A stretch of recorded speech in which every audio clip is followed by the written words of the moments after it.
Бәріне сәлем достар, жұлдыздан төмен. Бүгін бізде қонақта актер, вайнер, блогер Сержан Братанның баласы Ержан Вайнс, шын аты Ербол Әлмұхан.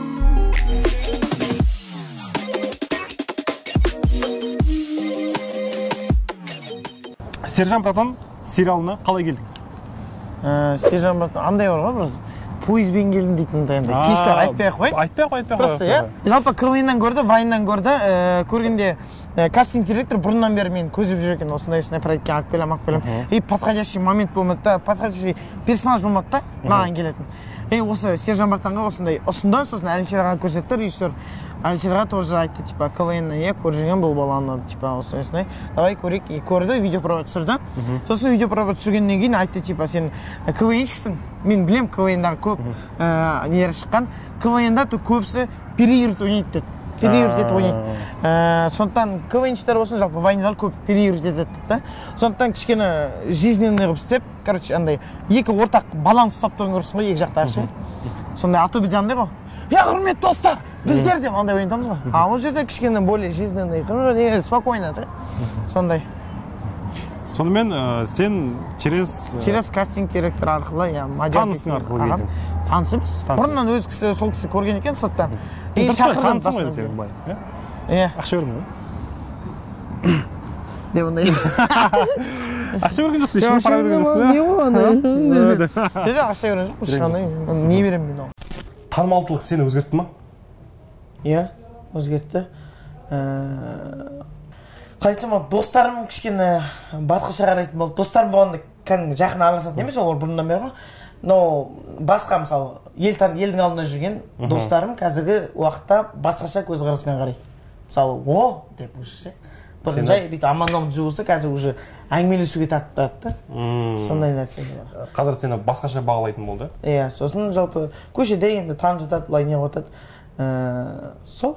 Жалпы баяғы өмірің мен танымал емес күнің қазір танымалсың енді. Қалай болып жатыр, соны айтып берші маған, сол қызық болып тұр. Қалай сол жағынан өзгердің? Баяғы өмірің мен қазіргі өмірің қандай? Баяғыда енді жаяу көп жүретін бе едің, қазір мүмкін аяғың жерге тимейді деген сияқты ғой енді. Иә, баяғыда мысалы майонезбен нан жеп жүретін ек, қазірде сол деп. Сондай бір вайм ба, бірдеңе бар еді ғой. Осы бұрын Арбатта жүрген кезде, ол кезде енді КВН ойнап жүрген кезде, андай КВНнің яри фанаттары болатын тұғын Арбатта жүрген кезде. Өтіп бартқан сенің қасынан өтіп кетіп кетіп. Құдаға ештеңе түспейді, қасыңа да келмейді. Просто айтып кетеді, естіп қаласың. Мен ол КВН шығып қалдым. Или там вайн ғой деген сияқты. Тиктокер ғой деген сияқты. Ал қазір барсаң уже келіп амандасып суретке түсіп кетеді. Көбісі енді бай, мен просто көп барғым келмейді, бірақ бір рет просто так сериал біткеннен кейін барып әдейі бардым.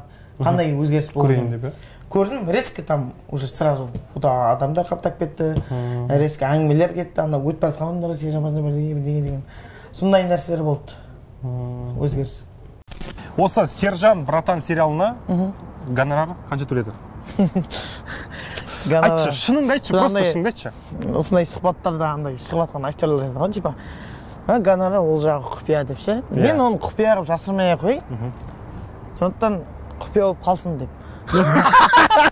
Жоқ, шынымен бізге айтуға болмайды, бірақ айтпасын деген. Айтпасын деді. Сондай бір келісім болған, иә. 1 миллионға жете ма? Жетпейді. Жетпейді. 999 мың теңге. Технодырмен алғам деп ондай. Басқа нәрсе өпсең. Жарайды. Ербол, жасың қаншада? Жасым 21-де деп ойланып айтқаным ке. 21-де қай қаладансың? Жасым 21-де. Қостанай қаласы. Қостанай облысы, Арқалық қаласы. Қостанайда сен жайдарманда бастадың, иә, сол жақта? Иә. Жайдарманды мектеп кезінен бастап 2012 жылдан бастап ойнап келдім. 2012-де сол қашан ойнап бастадым, сол жылы сразу эфирге шықтым. Туған күнге Есен аға шақырды. Өзі мектеп командасы ретінде шықтым. Інілер құрамасы ойнап.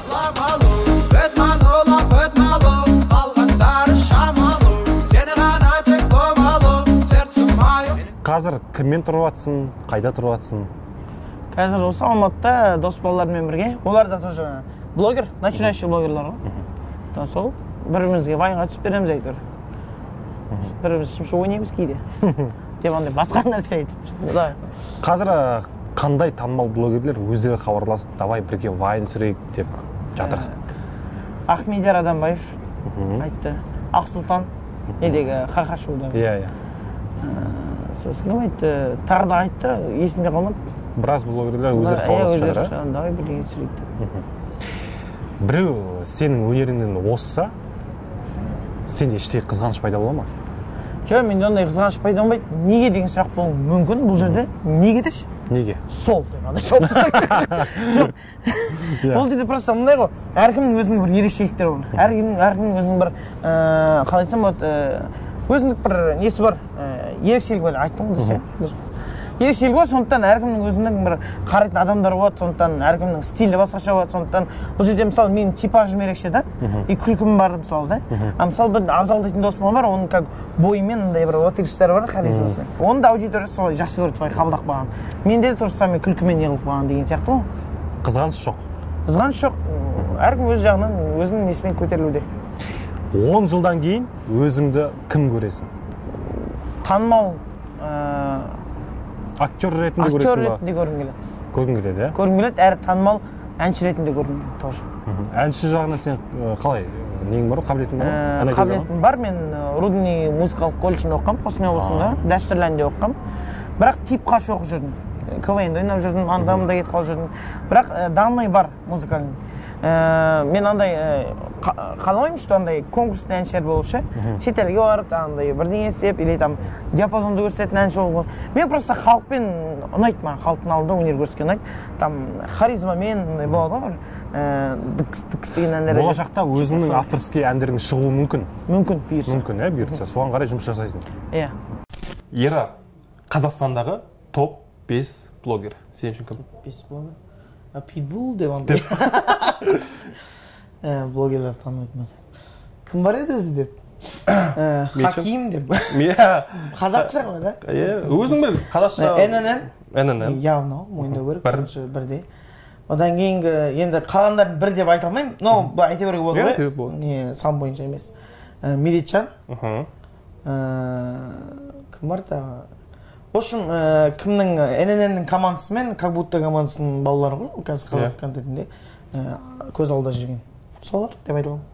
Бүгін сенің ең ақырғы күнің болса, сен немен айналысар едің? Көбірек жақсылық жасайтын едім. Көп күнәларымды кешірім сұрауға там. Мысалы қазір күнделікті өмірде мысалы мешітке көп бара қоймаймыз ғой, ұмытып кетеміз, шаруалармен жүріп мысалға. Ауыр сөздер айтып қаламыз жақындарымызға мысалы да бір конфликт болып қалған кезде.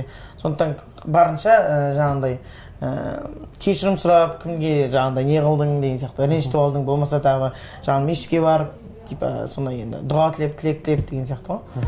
Әлі күнге тек мені ойлай, басқа жандарға көңілім толмай, табылмадым ба сені дұрыс қолда. Ата-анаң жайлы айтып кетші. Ата-анам сол Арқалық қаласында кезінде Торғай облысы болған. Сол жақтағы Амангелді Иманов елді мекеніндікі. Ол кісілер әкем қайтыс болған 2018 жылы.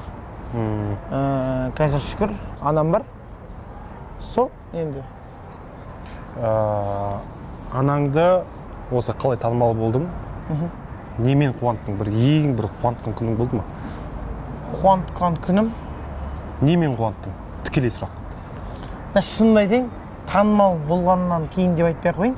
Сержан Бартан қашан шықты, вот мен анаммен сөйлесуім, хабар аманшылық сұрау бар ма, сөйлесу уақыт тығыз болып қалды.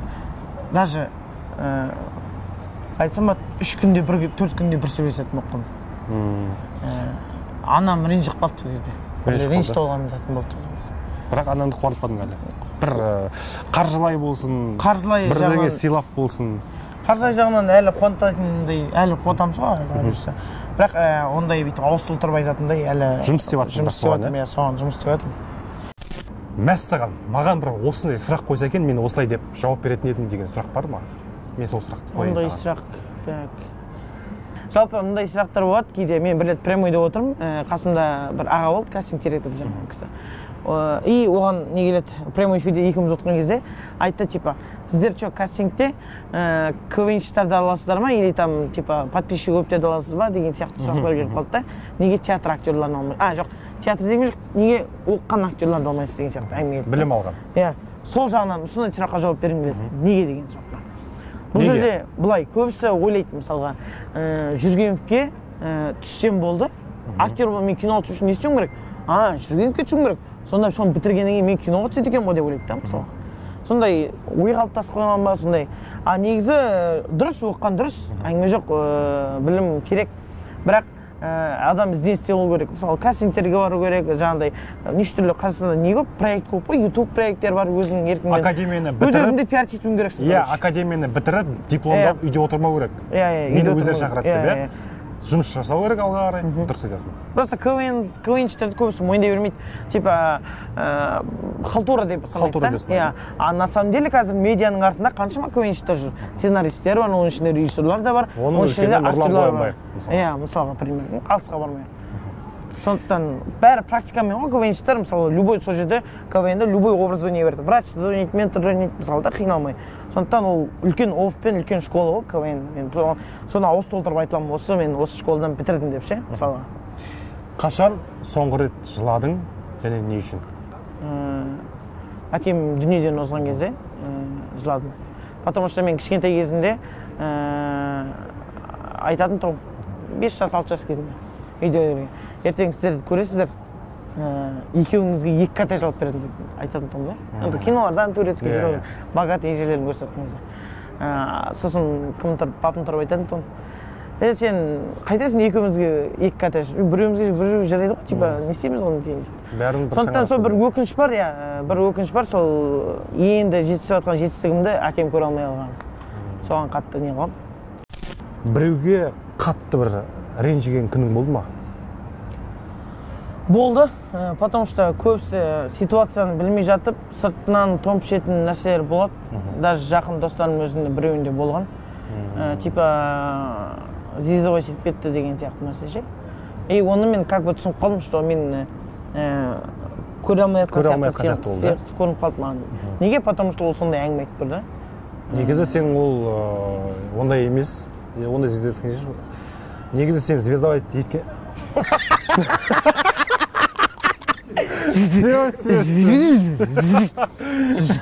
Осы жерін қалай жалғасып кетеміз? Негізі деп басып кетейін да. Ана жер бүйтіп серый қылып жүріп өт. Иә. Негізі сен звезда еткен жоқсың. Жоқ, негізі біз етікті кетті ондай. Иә, мен негізі үстіне қарайтын болсақ жаңағы ситуацияны, ондай ештеңе болған жоқ. Ол как бы сондаймен тығып қалып жатыр ма, сол нені пайдаланып ше, сондай, білмеймін енді. Әркімнің өзінің пікірі бар ғой, менің өзім ешқандай нем жоқ, барлық адам бірдей. Просто әркім өзінің, енді как бы өнерде творчество жүргеннен кейін бәрі бүйтіп қарайды да. Адам биікте жүрген сайын, қасында жүрген адамдар да одан сайын сынай бастайды. Сондықтан мен айтарым, қалай бар, бұрын солай қабылдаңыздар дегім келеді.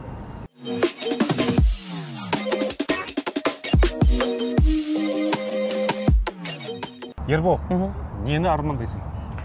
Мен нені армандаймын? Мегазвезда болғым келеді. Соны армандаймын. Болды ма? Болды. Негізі пендеміз ғой, адамда арман көп болады дейді. Көп қой, енді патологын айтып тұрмын ғой. Иә. Соған жетсем болды, қалған бәріне жетем. Жоқ, қалған енді одан кейін арман шыға береді ғой, армандар. Армандар көп қой. Егер де YouTube, Instagram, Twitter барлығы жабылып қалса, немен айналысасың? Әнмен, сол әншілік. Қолымыздан келетін сол өнер ғой. Әншілік бар, актерлік бар.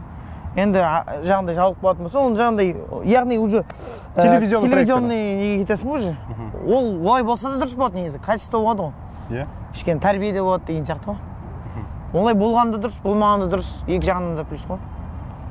Соңғы сұрақ, осы Сержан Братан сериалында болған бір қызықты оқиғаны айтып берсең. Қызықты оқиға бұл жерде көп қызықтар болды. Көп дубльмен шығып отырады, андай күліп қоя береміз деген сияқты. Мана екеуміз вайн жазып тұрмыз сияқты. Жаңа вайн, менің парақшам тұр, еш деп жатқанмын ғой жалпы. Иә, ержан вайн. Не айтайын тұрам? қызықты история. Мындай болған, съемкадан тыс айтайын, кадрдан тыс. Мына жерде біз Булаға екеуміз машина ішінде отырық, соңғы не ғой, соңғы смена ғой съемканың. Булаға тұрып айтады ғой, ертең осы сериал атады көресің. Өзің де білесің ғой, сценарий от. Ертең атып кетеді, сосын екеуміз кожаный трусик киеміз, короче. Зебраның сүтін ішеміз деп андай. Ол кісінің әңгімелері қызықты андай. Әңгімені красиво жеткізеді да. Сондай қызық не болған? Қызық көп қой. Жалпы бұл өмірде сірә бұл жалғанда. Бұл фәниде. Рахмет. Тағы қандай синонимдер бар? Рахмет деген, спасибо дейтін бар қандай деп. Сұхбатқа келгеніңе рахмет. Бүгін бізде қонақта болған Ербол, Ержан Вайнс, Сержан Братандағы танымал актер, главный рөлдегі, басты рөлдегі. Егер де сұхбат ұнаса, міндетті түрде арнамызға тіркеліп, лайк басып, комментарий жазып кетіңіздер. Подписаться етіп кетеміз. Ержан Вайнсқа деп, андай өзінікін жазып каналға подписаться етеміз, достарымызға таратамыз. От души аман болыңыздар, сіздерге сәттілік тоже. Сәттілік тілеймін. Жақсы, аман. Айтпақшы, келесі сұхбатта кімді көргілеріңіз келеді? Комментарийға жазып кетіңдер, Ербол Әлмұхан деп те мұндай. Екі рет бұл сұхбат. Жазып кетіңіздер. Может, екі рет алып қоямыз шынымен де. Дай.